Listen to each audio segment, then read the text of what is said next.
Good morning. If you've been following along with us making the courthouse block, you will have gotten to this point. This one's cut apart already, but you will have had a 10-inch square in your center, 2.5-inch strips going on both sides, and then down both sides, across the top, and down both sides, okay?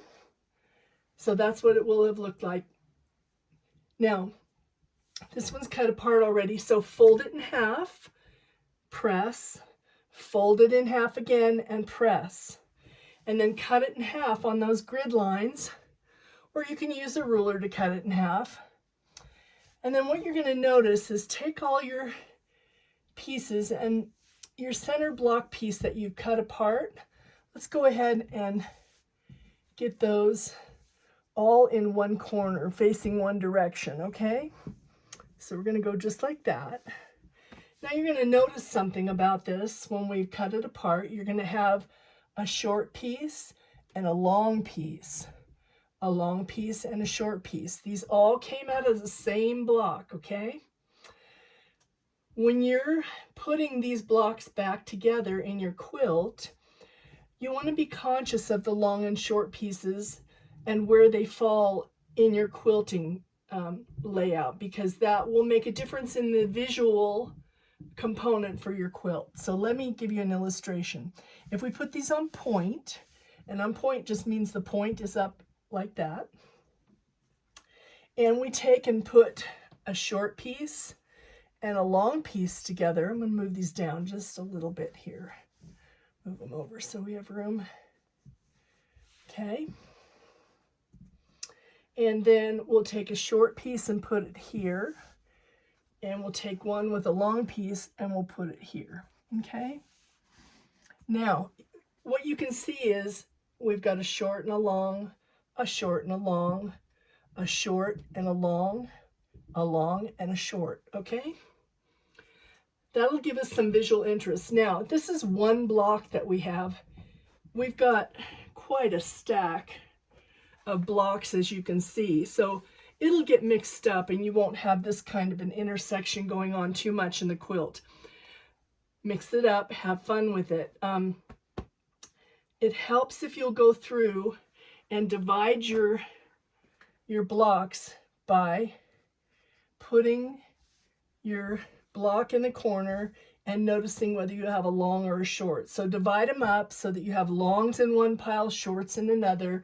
And then as you're mixing and matching on your board or on your tabletop or on your floor, you'll have what you need to make an interesting block. Okay, now layouts. You can lay it out on point like that, or you could lay it out just going straight across. And if we do that, we're going to want to do the same thing with a long and a short. So we have a short here. We're going to put a long here. We have a long here. We're going to put a short here. Okay? Now, you can, again, this will get mixed up because we have lots of different blocks with lots of different fabrics. So you're not going to have this kind of a repeat. But you can change this up by just going like this and turning these pieces out. Okay, so put your two tips out and put your two block pieces in. So these in, these out. And that gives you kind of an interesting juxtaposition. Again, we're not going to have these kind of repeats in the fabric because we have lots of different blocks, quite a mix of fabrics, but that gives you the idea of the layout. If you have questions, leave them for me in the comments and I will try to answer them for you. Make up as many blocks as you need to complete the quilt for the quilt size that you want. So if these are finishing up at let's just say they're finishing up at 8 3/4. So when you quilt them into your quilt, you're going to take off a 1/2 inch. So they're going to finish up at 8 1/4. My blocks are.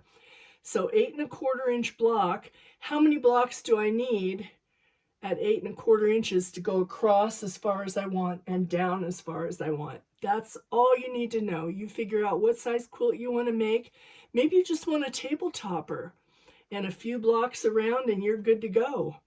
Maybe you want something long for your table. Maybe you want a throw for the sofa. Maybe you want a baby quilt. Maybe you want a queen size or king size quilt. You figure out what size you want and then just go ahead and do the math and calculate out what size block you have and how many you're going to need, making a 1/2 inch allowance for every seam that you have. Okay, so you're gonna, and you take a 1/2 inch because when you sew this into your quilt, you're going to take a 1/4 inch off this block and a 1/4 inch off this block, right? We're going to sew that a 1/4 inch seam allowance. We've used up 2/4 inches doing that, so that's a 1/2 inch. So if you just figure that out, you're going to be fine. Okay, so come back, show me what you're working on.